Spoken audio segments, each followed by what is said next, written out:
All right, everybody, let's get ready. Let's get started to our regular meeting.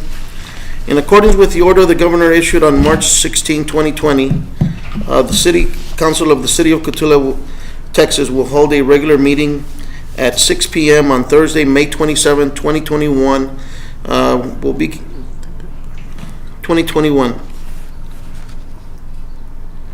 Will be conducted by video conference in order to advise the public health goal of limit the face-to-face meeting, social distancing. City Council will have the option to attend in person by video conference call. The citizens of Cotulla will also be able to listen in to the meeting by video conference. Roll call. I believe we only have Mr. Reynaldo Garcia. He felt sick, and so we probably need to entertain a motion to excuse him. I need a motion to excuse Mr. Garcia. He did call in saying he felt sick. So first motion made by Mr. Sertuche, second by Mr. Rodriguez. All in favor say aye. Aye. All opposed say nay. Motion carries. Will everybody please join me in the Pledge of Allegiance? I pledge allegiance to the flag of the United States of America and to the republic for which it stands, one nation, under God, indivisible, with liberty and justice for all. Citizens to be heard. In order to limit the number of people in attendance per the governor's order, public comments will only be accepted in writing no later than 30 minutes in advance of the meeting, by sending them to City Secretary Bianca Maldonado at biancam.citysecretary@gmail.com. City Council cannot discuss any present issue, nor may any action be taken on any given issue at this time. Ms. City Secretary, was there any comments or citizens' comments? No comments were made. Moving on to item number 5, discussion and possible action on a proclamation withdrawing and rescinding the memorial declaration of local state of disaster due to public health emergency. Mr. Mayor, as I said at a previous meeting, I had spoken with the folks at the fire department and with the health authority, and they are indicating to us that 70% of the population has now received 2 doses of the vaccine, and so we believe that we have hit a national threshold that everybody is looking at for us to begin to withdraw the disaster declaration, and we are recommending that we withdraw the disaster declaration as it relates to the public facilities that we currently use, namely the convention center, and we will still continue to encourage social distancing and voluntary mask usage by individuals renting the facilities. When they come to our office or when they call, we will emphasize that. But we wanted to go ahead beginning June the 1st, allow for the individuals who are currently on the books, and there have been some people that have been on the books for more than a year who have contracts with the city for certain dates in June to be able to plan their events and to have their activities. All of the requirements of usage are still there, and I believe we have almost every weekend in June that has got somebody using the facility, and these were done many years ago in some cases. So we encourage you to go ahead and withdraw the declaration and have council rescind that declaration. The governor has already preempted all governments, county, city, everybody as far as a mask mandate is concerned, and he has now made it a civil penalty of charging any government official at any level with a $1,000 fine if they mandate a mask for any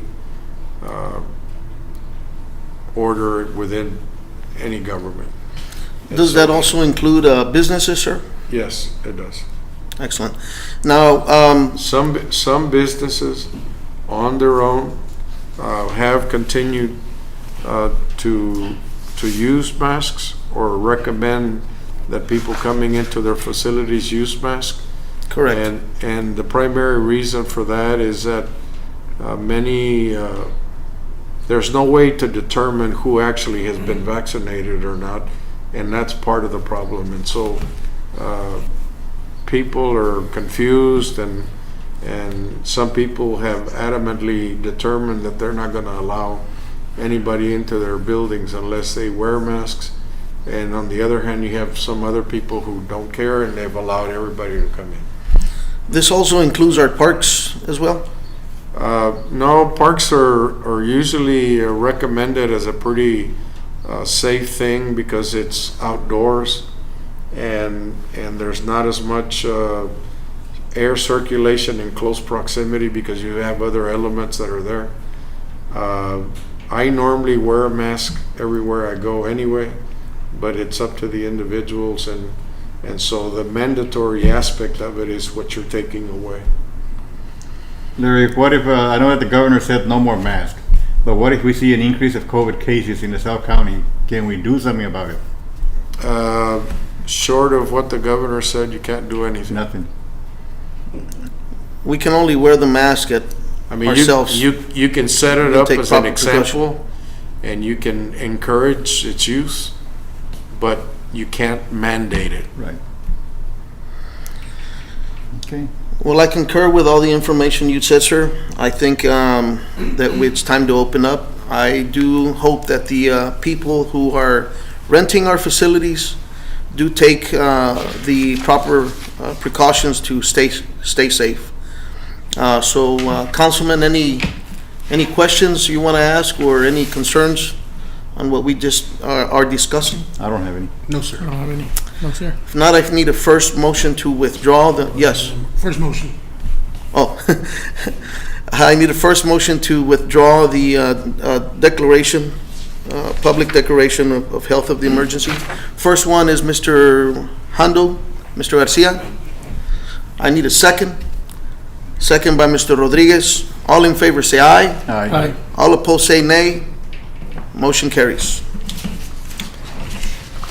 Moving on to item number 6, discussion and possible action to agree between Simon R. Peña, SRP, and Associates, LLC, and City of Cotulla to provide pipeline safety compliance, consulting, training, and audit support.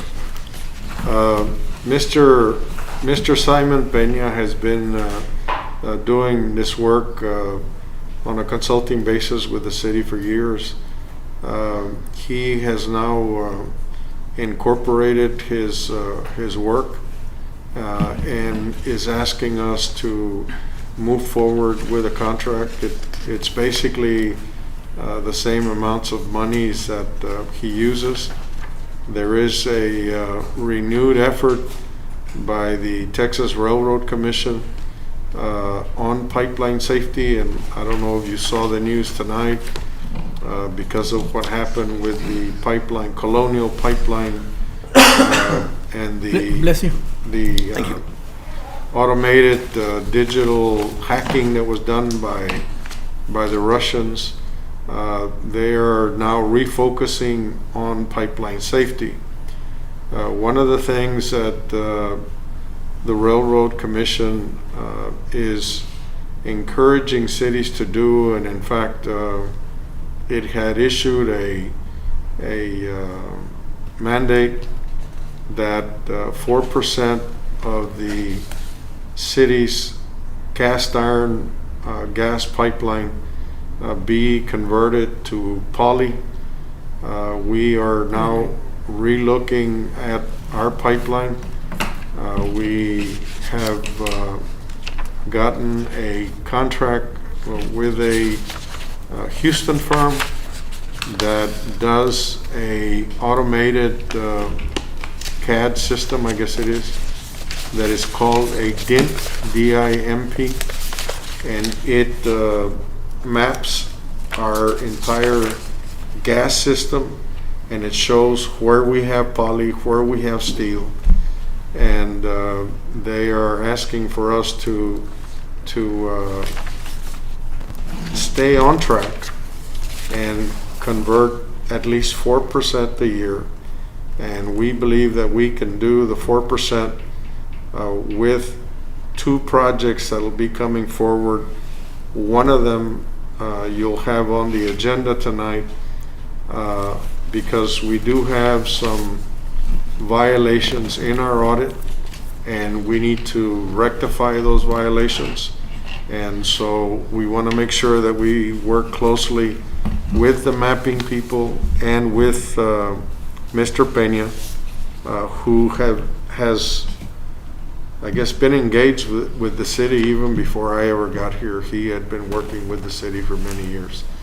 And so he used to work for the Railroad Commission, and so when the Railroad Commission comes in and does audits, he knows what those audits are and what's going to happen, and so we prepare ahead of time for all those things. And so I would recommend that you approve the contract with him to have him continue helping us.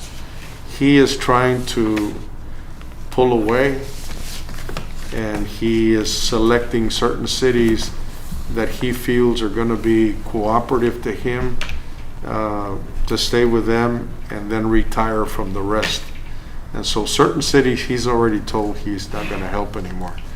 And so I really encourage council to consider approving his contract so that we don't have any problems in the future with our gas system. It is contracted for how long? For a year, 2 years? It's a year. We would renew it every year. Okay. And it's What's his fee? I want to say the last time he visited, it's about $2,000. He comes in maybe 2 or 3 times a year. Okay. And these trainings, Is he the consultant / trainer, or? Well, it's his company, Simon Arpeña, and for instance, he does the training for all of the girls in the office that handle trouble calls or anything related to gas. All have to be trained. They have to have a certificate. He's instructed. He's able to give them those certificates. He trains the staff on how to do the mapping, how to use the mapping.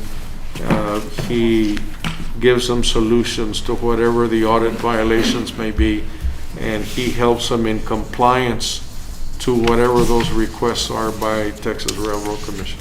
so he also helps the employees outside.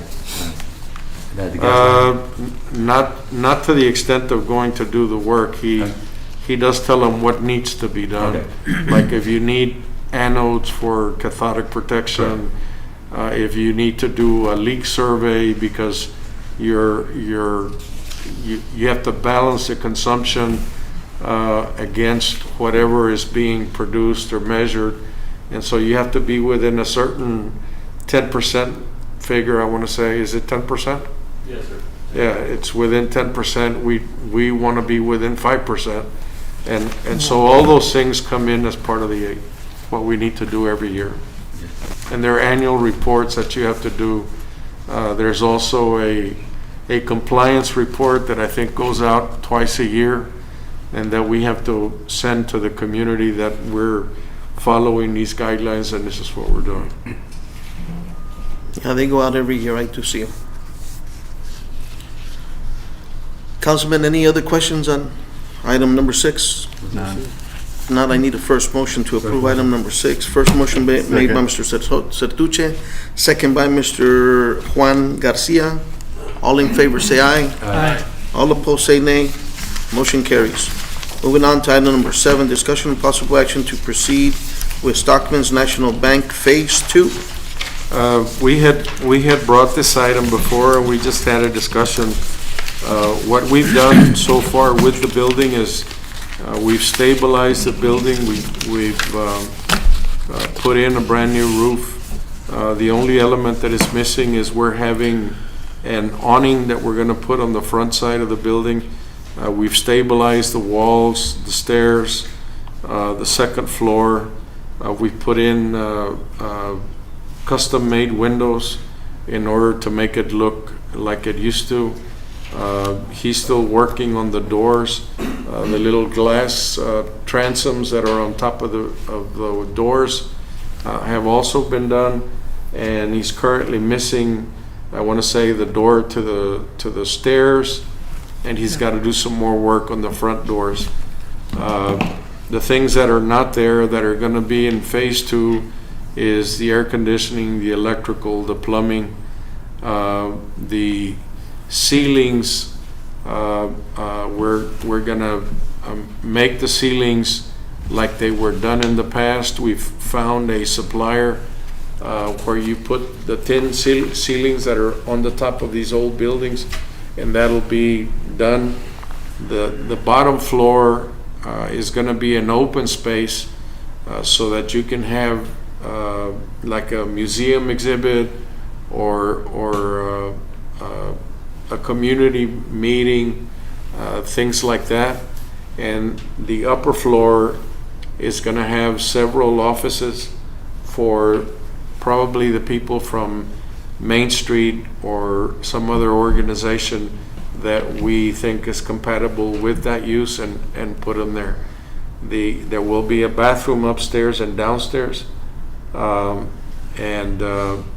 want to go out on bid, and of course we go out on bid. There's no commitment from council until we bring the bids back, and then if you agree that the price is what it is, you then approve, and then you would continue with the construction. The second phase will finish the building, and it'll be movable at that point in time where we can actually go in and occupy the building. Is there any pictures right now on the website so far how they're doing right now? I had some pictures. Juan, did you? We put them on the blog, on the website. On the blog? Yeah, I did take Mr. Garcia. He came in one afternoon when they were open, and we went over to look at it. Okay. And if anybody wants to, if they're there working, I'd be glad to go over there and take you there so that we can show you everything that has been done. After the first phase ends, can they make more pictures show in the blog?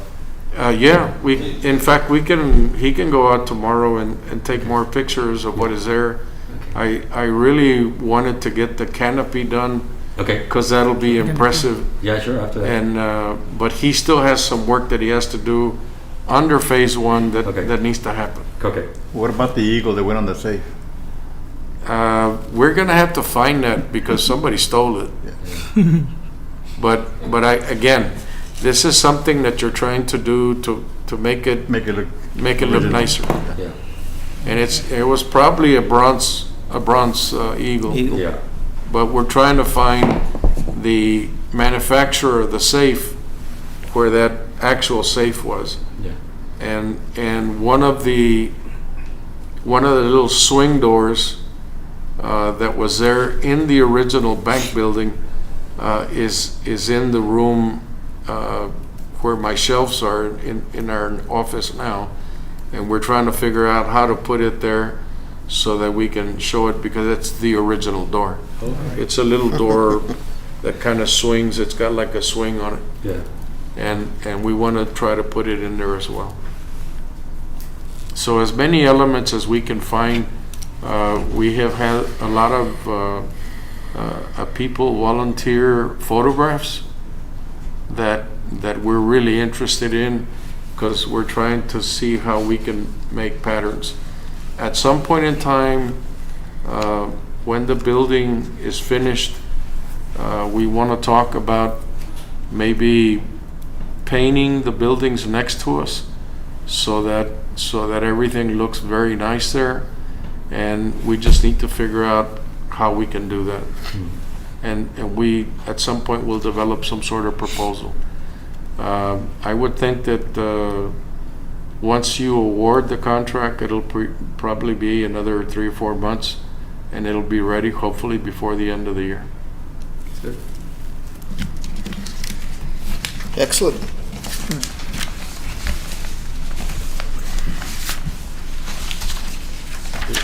Councilman, any questions or discussion on item number 7? None. None. I seek a first motion to approve item number 7. So moved. First motion by Mr. Juan Garcia, second by Mr. Rodriguez. All in favor say aye. Aye. All opposed say nay. Motion carries. Moving on to item number 8. Discussion and possible action to a change order submitted by Cell Construction for the Pool Street gas line replacement. If you'll remember, we did a gas line replacement because we had a leak, and we started looking at the line. And then we started having a discussion about how we were going to redo the reconstruction of the street, and we were going to do the reconstruction of the curb and gutter in many places.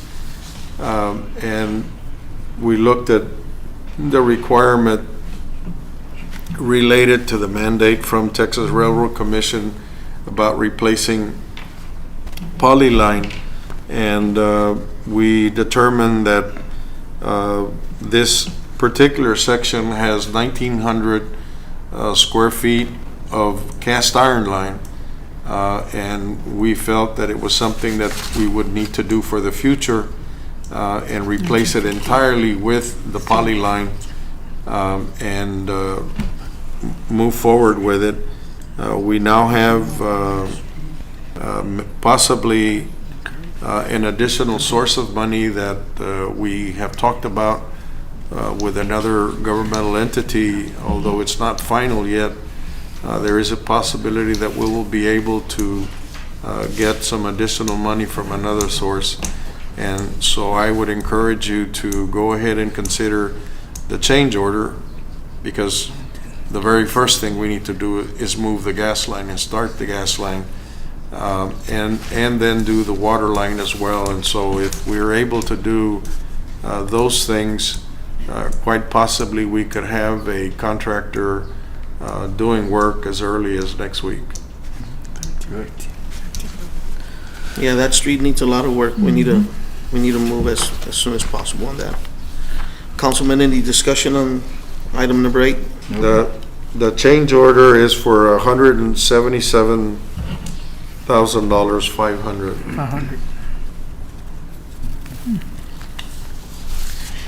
If there's no further discussion, I need a first motion to approve item number 8. First motion by Mr. Juan Garcia, second by Mr. Rodriguez. All in favor say aye.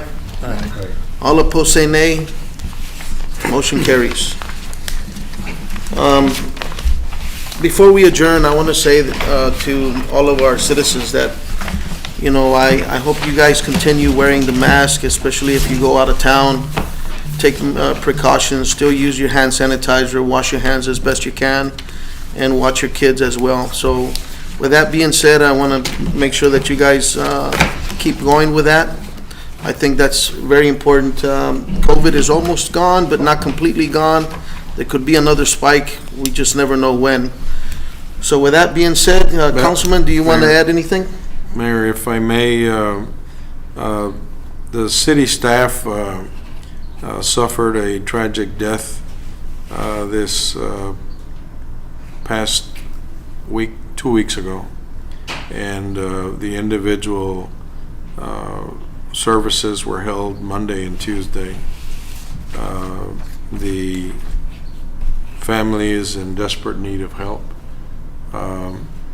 City staff and councilman and mayor have all volunteered to do a plate sale on Sunday, with all the proceeds being given to the family. All of the donations necessary for the items that are being used in the plate sale have been donated by either the mayor, the council, or city staff, and we would encourage the community to come out and help on Sunday by buying a plate and helping the family in need at the same time. She was a valued employee that provided specific services for us, and she was loyal till the end, till she couldn't work anymore, and so she will be greatly missed by the city and in her function. And I ask that you pray for her and for her family, and that they may be able to accept the grief and to have peace and harmony in their family. Amen. Also, the location for the plate sale or benefit plate sale is going to be on Veterans Park on Sunday, May 30th. Is that correct? Yes. May 30th. So I encourage everybody, the public, to come out and help out the family. So thank you all for listening. Councilman, thank you all for coming. Item number 9 is to adjourn the meeting, and it is now 6:37.